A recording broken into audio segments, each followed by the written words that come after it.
சத்யம் agro clinic நேயர்கள் அனைவருக்கும் வணக்கம். இன்றைக்கி நம்ம எங்கே இருக்கோம் அப்படின்னா ஏத்த கோவிலில் இருக்கோம்.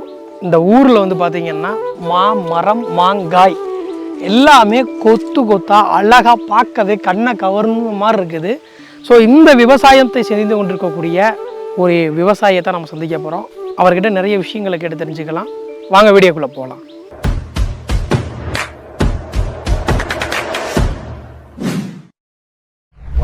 வணக்கம்ண்ணே, நல்லா இருக்கீங்களா? நல்லா இருக்கேன். உங்களை பற்றின ஒரு சின்ன அறிமுகத்தை நம்ம மக்கள்கிட்ட போயிருந்தேன். என் பேர் முனியப்பனுங்க.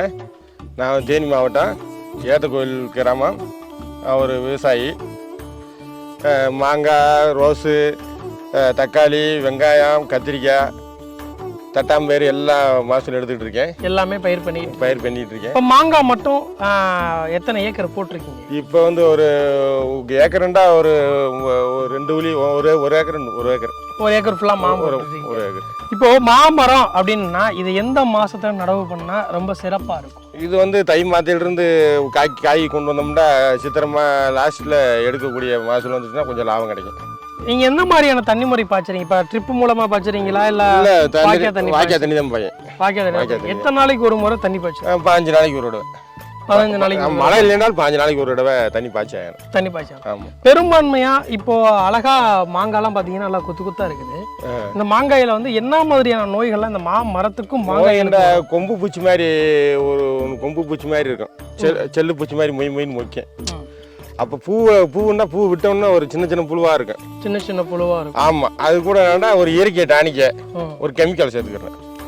சேர்த்துக்கிட்டு அடிச்சோம்னு சொன்னால் அந்த புழு ஊந்து போக பூ பிஞ்சு வர நின்றுக்கிறேன். இப்போ மாமரம் அப்படின்னா நிறைய பேர் விவசாயிகள் எல்லாருமே வந்து இந்த கவாத்து பண்றதா இருக்கட்டும், அளவுதான் கவாத்து.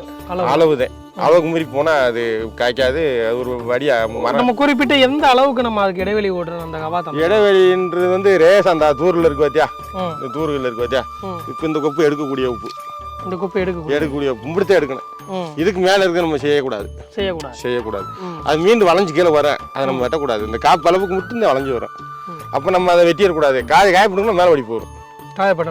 காயப்பிடுங்கன்னா மேலே ஓடி போயிடும். ஏன் உங்களுக்கு இந்த மாமரம் வைக்கணுன்ற யோசனை வந்துச்சு? மாமரம் வந்து வருஷத்துக்கு ஒரு 2 நாள் மகசூல் வந்து கொஞ்சம் பொதுவான மகசூல் கிடைக்கும். 10-50,000 போடலாம். நம்ம செலவு இல்லாமல். இப்போ ஒரு ஏக்கர்ல இப்போ நீங்க இந்த விவசாயம் பண்றீங்க, எவ்வளவு முதலீடு பண்ணீங்க? இப்போ எவ்வளவு உங்களுக்கு ஒரு நல்ல லாபம் கிடைச்சிட்டு? லாபம்டா ஒரு 10-30 ரூபா கிடைக்கும் வருஷத்துக்கு. நல்லா காய்ச்சா 10-50 ரூபாயும் கிடைக்கும். போட்ட முதலீடு கம்மியாக தானே போடுறோம். மருந்து மட்டும் தானே அடிக்கிறோம். மருந்து மட்டும்தான். ஆமாம். வேறு இதெல்லாம் மாட்டு சாணி சாணனை கட்டி வச்சுக்கிடுவோம். கொய்யா மரத்தடியில் அது வேறு சாணியை போட்டுக்கிடுமா. அவ்வளோ ஒரு உழவு வருஷத்துக்கு ஒரு உழவு போட்டால் போதும். மாமரம் மட்டும் இருந்தால் ஒரு உழவு தான் போடணும். காய்க்காப்பதேன். இல்லை 2 உழவு போட்டால் காய்க்காது. சந்தைகளில் இப்போ நீங்கள் உற்பத்தி பண்ணக்கூடிய இந்த மாங்காய் எல்லாமே சந்தைகளில் எப்படி எந்த அளவுக்கு போகுதுன்னு இப்போ ஒரு 30 ரூபா இப்படி போயிட்டுருக்கு. இது உங்களுக்கு கட்டுப்படியாக இருக்குதா? 30 ரூபாண்டாலுமே காய் தான் காய்க்கணும். இப்போ இதே பழம்னா எந்த அளவுக்கு போகும்? பழம்னா 50 ரூபா போகுது. பழம்னா 75 to 50 வரைக்கும் போகுது. குறிப்பிட்டு ஒரு நாளைக்கு நம்ம எவ்வளோ மணி நேரம் இந்த மாமரத்தோட செலவு பண்ணணும்? செலவு வந்து இப்போ செலவு இப்போதைக்கு கம்மி தான். ஒன்றும் பிரச்சனை இல்லை. செலவு ஒரு 5 ரூபா செலவு, வருஷத்துக்கு 5 ரூபா செலவு பண்ணால் போதும். அதிகமாக செலவு பண்ண தேவையில்லை. நம்ம மீனை வந்து பொட்டியை போட்டு உடச்சி போடுவாங்க. ரகம் வந்து ரகத்துக்கு தகுந்து இருக்கு. இப்போ நீங்கள் விதைச்சிக்கக்கூடிய இந்த ரகங்கள்லாம் இது வந்து செந்தூரா ரகம். இது வந்து இப்போ வந்து நம்ம இந்த பட்டரை வந்து ஒரு சித்திரை ஒரு 15 ரூபாய்க்கு எடுக்கலாம். சித்திரை 15 வரைக்கும். 15க்குள்ளே அதை எடுத்துட்டா ஒரு 50 ரூபா லாபம் கிடைக்கும். கிலோவுக்கு 40 ரூபா கிடைக்கும் செலவு போக. இல்லை இதுக்கு தவறுனா அது விலைவாசி சொல்ல முடியாது. நம்ம மாமரத்தில் மண்ணுக்கு ஏற்ற ரகங்கள்னு தனியாக இருக்குதா? இல்லை எந்த மண்ணில் எந்த ரகம் வேணாலும் போடலாம்? எந்த மண்ணில் எந்த ரகம் போடலாம். பெரும்பான்மையாக எந்த மண்ணில்? கல்லா மரம் வந்து நீர் வச்சு கம்மியாக இருக்கணும். கல்லாமைக்கு வந்து நீர் கம்மியாக இருக்கணும். அப்போ தான் காய்க்கும். நீரை கூட்டணும்னா கல்லாமல் காய்க்காது. நீரை கூட்டணும்னா காய்க்காது.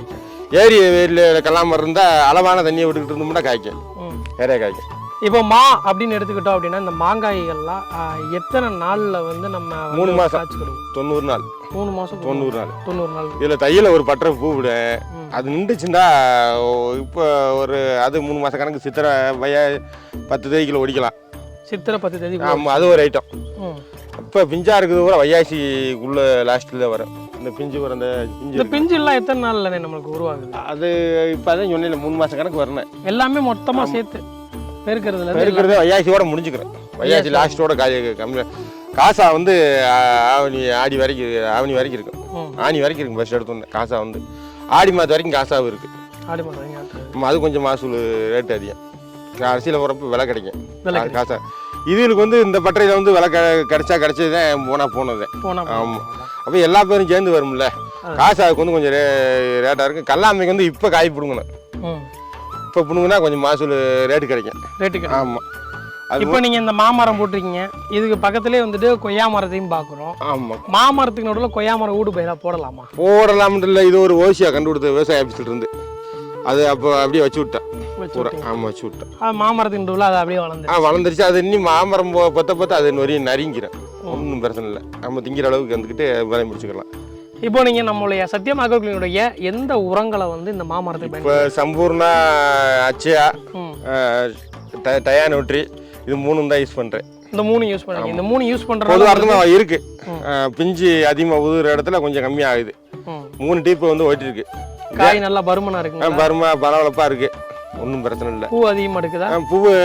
பூ எடுத்த பூ பிஞ்சு இறங்கிடுது. பூ எடுத்த பூ அப்படியே பிஞ்சு இறங்கிடுது, உதிர சான்ஸ் கிடையாது.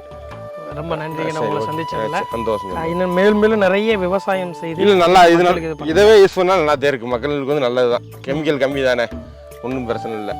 எவ்வளவு நேரம் நம்ம கூட வந்து நிறைய கருத்துக்களை வந்து பகிர்ந்து கொண்ட அண்ணன் அவர்களுக்கு நன்றி.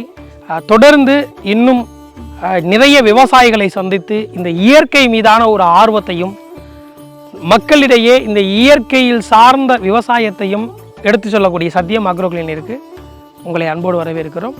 தொடர்ந்து ஃபாலோ பண்ணுங்கள், நிறைய விஷயங்களை தெரிஞ்சுக்கலாம். நன்றி, வணக்கம்.